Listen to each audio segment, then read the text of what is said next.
vamos a hablar con la psicóloga Cristina Balinotti sobre la superstición. La superstición es parte de nuestra vida y la hacemos constantemente. Bueno, la superstición, buenos días para todos. Buenos días, doctora.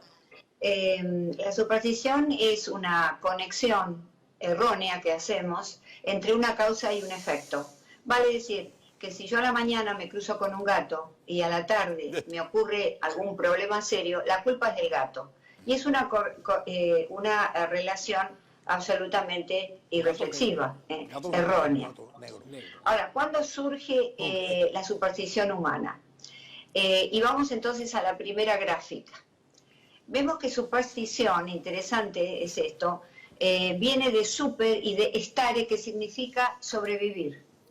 Notable. Y entonces es una conducta evolutiva y adaptativa que surgió en la prehistoria, desarrollada hace más de 30.000 años atrás para sobrevivir en un medio plagado de inconvenientes y de peligros. Imaginémonos en aquella época paleolítica. Entonces se crean allí una serie de rituales y creencias de manera intuitiva que otorgaban sentido y coherencia a lo incomprensible, a lo incierto, a lo que temían, con auxilio del pensamiento mágico, que el pensamiento mágico fue el que creó la primera religión de la historia, que fue de la prehistoria, que fue el animismo. Ahora, ocurre algo interesante en el cerebro, y es que, y por eso se perpetúa hasta nuestro tiempo, que libera dopamina. La dopamina, sabemos, es un mensajero que favorece la motivación y favorece, por supuesto, el optimismo. La persona pensando que se colgaba un amuleto contra la mala suerte, bueno, estaba motivado a seguir adelante, estaba, digamos, se sentía optimista porque no le iba a suceder nada. Y también, cuanta más dopamina fluye en el cerebro, somos propensos a realizar asociaciones erróneas espontáneas entre una causa y un efecto. ¿Por qué ocurre esto en todos los seres humanos? Porque el cerebro necesita economizar dos cosas importantes: economizar su energía y sobrevivir, porque lo que le interesa al cerebro es mantenernos vivos.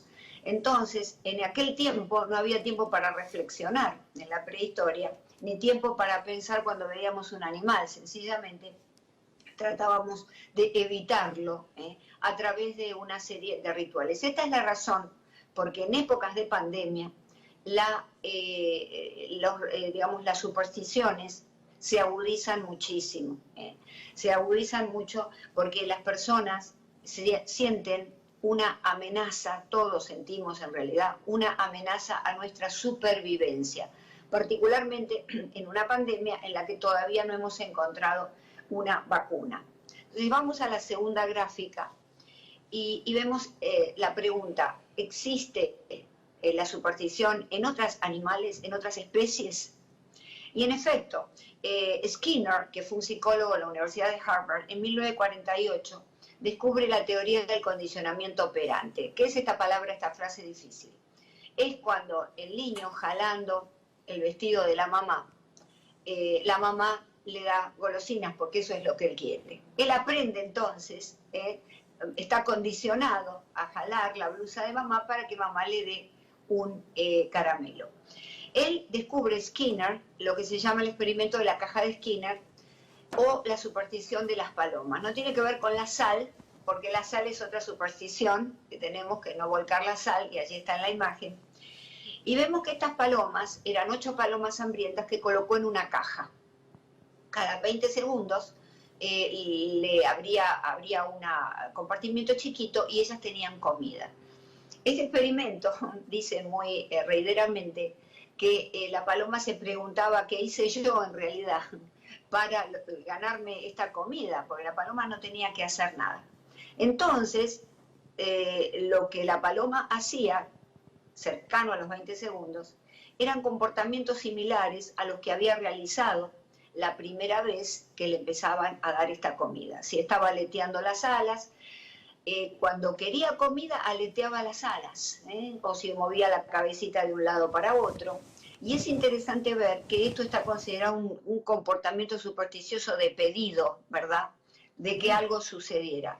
En la prehistoria tenemos que ha sucedido también este tipo de supersticiones, no solo con los amuletos y los talismanes, sino que se descubre en las cuevas de España y de Francia, las cuevas de Altamira, con esos petroglíficos, esas escenas de animales y de hombres cazando, que en realidad esto se hacía para poder obtener mayor cantidad de animales, para que los animales surgieran y poder comer más y alimentar a la comunidad. Vale decir que tenemos en el hombre, en los animales, a través de este experimento que se extendió a otras especies, estos comportamientos supersticiosos, que quiere decir comportamientos de supervivencia. En la próxima gráfica vemos cuál es lo malo y lo bueno de esta conducta supersticiosa. En principio, lo bueno es que hay una sensación de control. Esa sensación de control de la situación reduce la ansiedad, ya generada en el primer hombre prehistórico frente al peligro. Y esto nos viene con el ADN, por supuesto. El miedo produce ansiedad. Aumenta, por lo tanto, la certidumbre, otro de los grandes temas. El hombre no quiere vivir en incertidumbre, necesita estar seguro. Por eso, la seguridad y la confianza. Y lo malo es que en realidad es un mecanismo de defensa para hacer frente al malestar de esa incertidumbre. Pero cuando es el único mecanismo, cuando no tenemos otro recurso, es allí cuando entramos en el terreno de lo patológico. En la próxima gráfica vemos la psicología de la persona supersticiosa. Todos tenemos supersticiones. Alguna vez dijimos toco madera para que no me pase tal cosa, o cruzamos los dedos, como vemos allí, ¿verdad?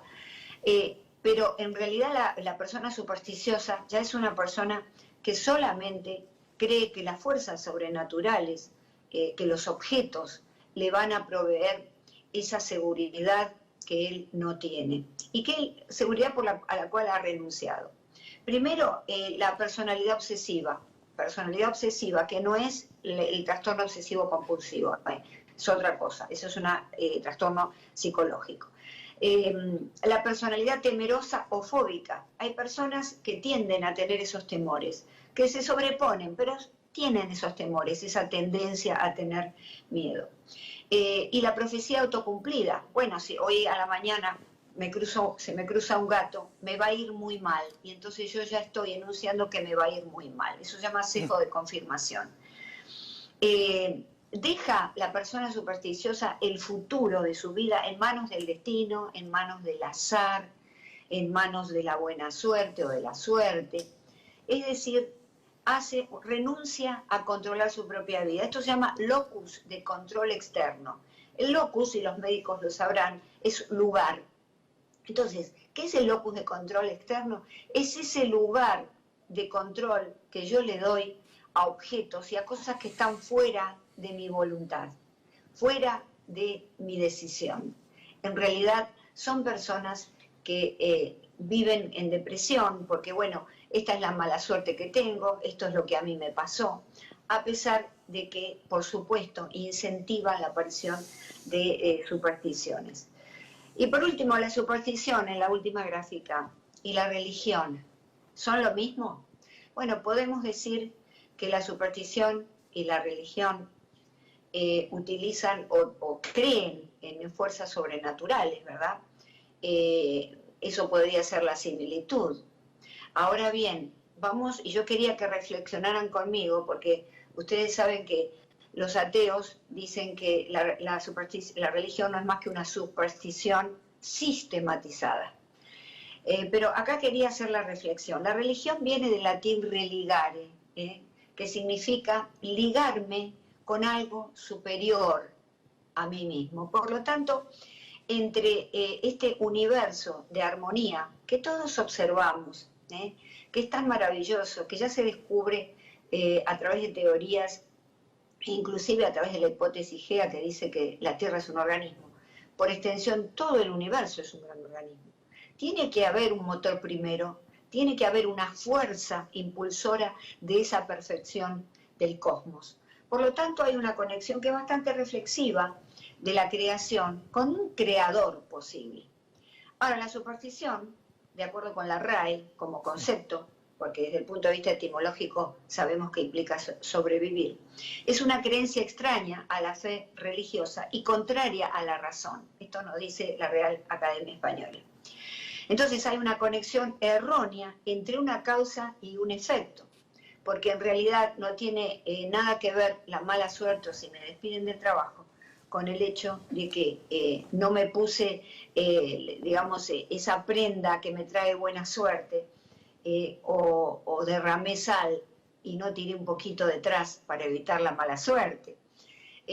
Con esto quiero decir, y como frase final o como consejo final, que no dependamos de objetos, que no dependamos de una conducta, porque eso, y que esa conducta determine nuestro futuro y nuestra vida, porque eso infravalora la potencialidad que tenemos nosotros de manejar nuestra propia vida.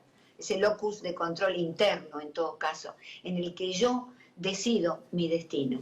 Y entonces, cada vez que nos pasa algo, no atribuírselo a otra cosa externa a uno, sino reflexionar qué es lo que me pasó a mí en esta circunstancia, por lo cual no me fue tan bien. Es una forma sutil cuando yo le doy poder a un objeto, de quitarnos mérito y dárselo, sin duda, a ese objeto que no lo tiene.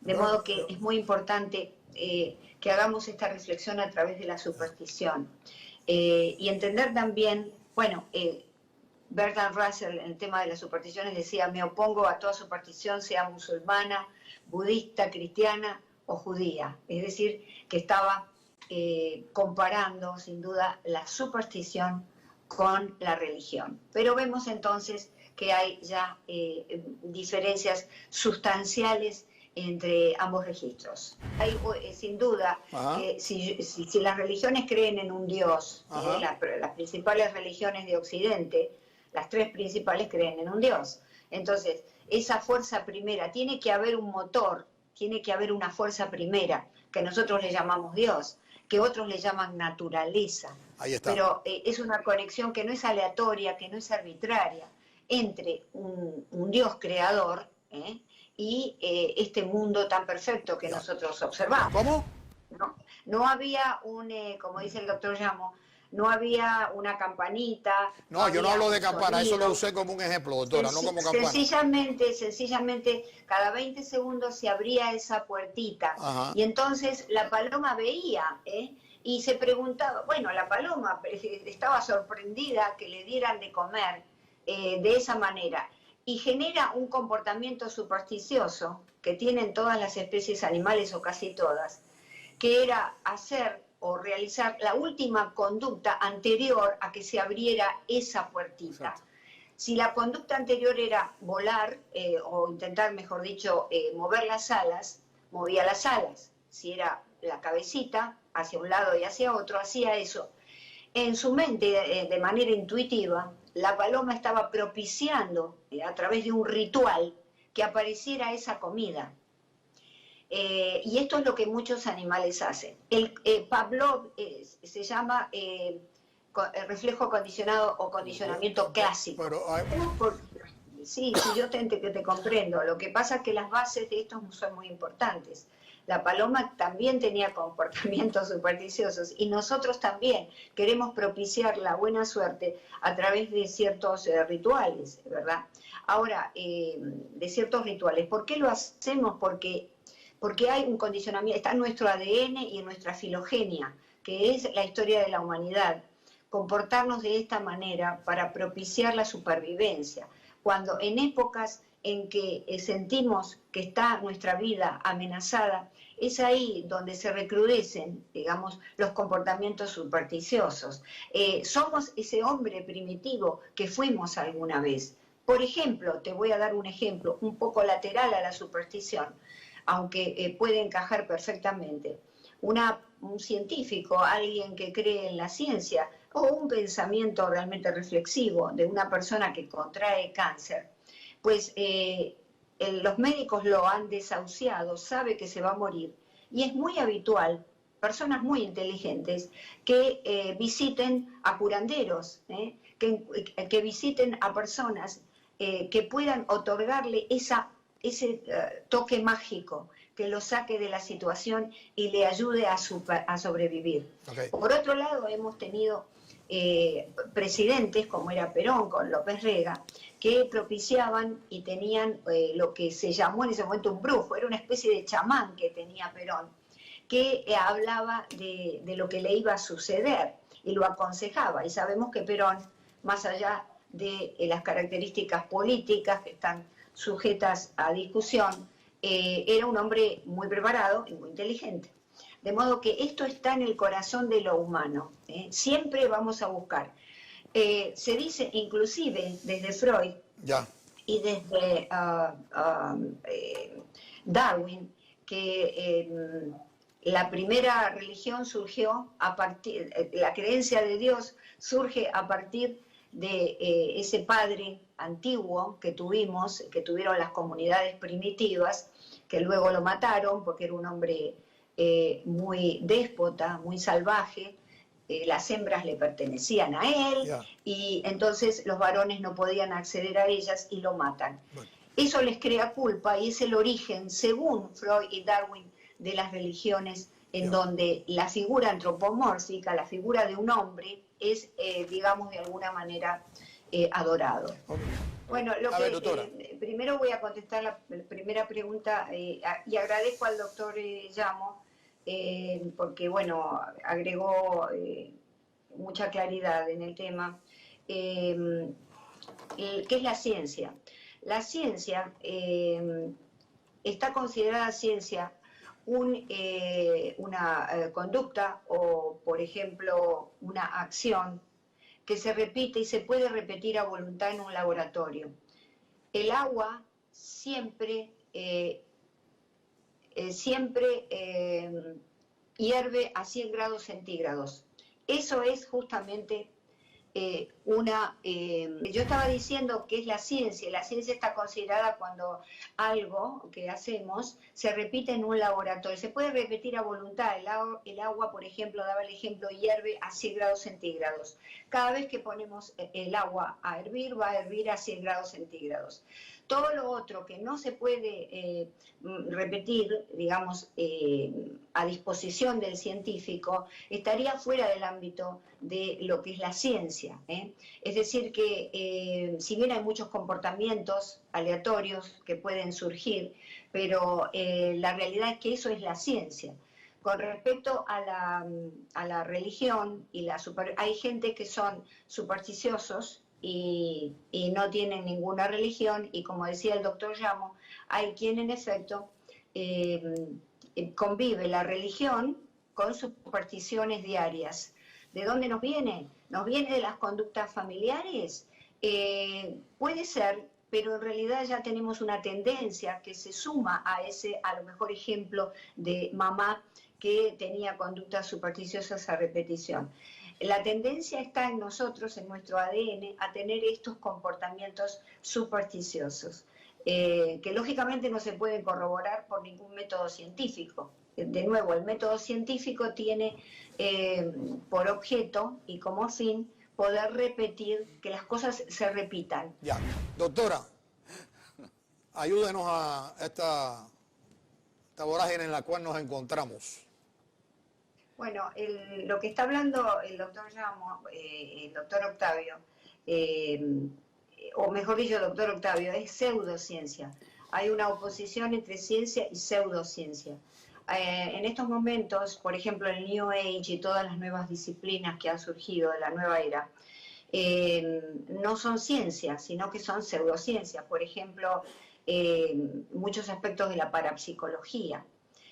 Muchos aspectos, el horóscopo, todo ese tipo de cosas que nosotros creemos y que en realidad son pseudociencia. Tenemos que tener mucho cuidado con esto y a lo mejor me arriesgo al decir esto, pero en realidad tenemos que encontrar en la ciencia la verdad, como decía el doctor Octavio, que no es la verdad, pero es la verdad de muchos fenómenos. Y no quiere decir que si yo soy un científico y hago determinado experimento, que se opone al que está haciendo el otro. Lo cierto es que tanto mi experimento como el del otro son válidos, solo que lo hace desde distintos ángulos, pero lo puede repetir a disposición y a gusto. Ya. Es decir, nosotros no podemos entrar en las incertezas de las pseudociencia, quiere decir que es ciencia falsa. Es que nada, quería decirte el tema del gato negro, es interesante porque viene de Egipto. Los gatos eran sagrados en Egipto. Hasta que llegaron, durante muchos cientos de años lo siguieron siendo, hasta que llegó una plaga muy importante en la Edad Media, y entonces, como estos gatos acompañaban a las que eran consideradas brujas, eran incinerados los gatos negros junto con las brujas. Mira. Es decir, que desde entonces está considerado un animal prohibido, que trae muy mala suerte. Ahora, repíteme la pregunta, Luis, ¿qué quieres que te conteste? Pues entonces llamamos a ese sistema ciencia. ¿Eso es lo que usted quiso decir o yo estoy equivocado en mi interpretación? Bueno, la definición que te di era de lo que es la considerada la ciencia moderna a partir del siglo XVII, con Descartes, ¿verdad? Con René Descartes.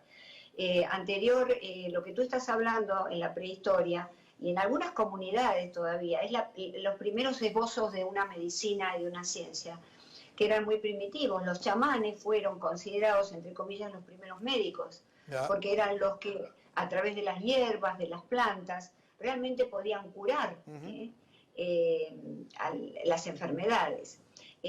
Pero ese saber primitivo se fue perfeccionando a lo largo del tiempo hasta que llegamos al saber científico, ¿verdad? A partir del siglo XVI, fines del XVI-XVII. De modo que esa sería la respuesta. Hay un continuum, es decir, el hombre siempre tuvo esta intención de encontrar el remedio para la enfermedad. Al principio, lo primero que tenía a mano era la naturaleza, un pensamiento intuitivo, un pensamiento mágico. Podemos decir que los primeros médicos, los chamanes, que en realidad eran mujeres, después también pasaron a ser chamanes varones, bueno, lo encontraban alrededor, en su entorno, en la naturaleza, tratando de encontrar remedios, ¿verdad? Y hoy en día en muchas comunidades se sigue utilizando. Y también se utiliza paralelamente a la ciencia con la medicina alternativa, ¿verdad? O la medicina holística, en donde ya no estamos tan en la rigurosidad de la ciencia. Es un pensamiento que no está, digamos, altamente probado por la ciencia, pero que puede ejercer algún tipo de cura. Tiene mucho que ver la psicología de la persona. Si la persona se toma un té de hierbas, de determinada hierba, que se lo dio un médico alternativo y cree que le va a hacer bien, muy probablemente que le haga bien. Hay mucho también del efecto placebo que uno realmente se hace a sí mismo, ¿verdad? Ya.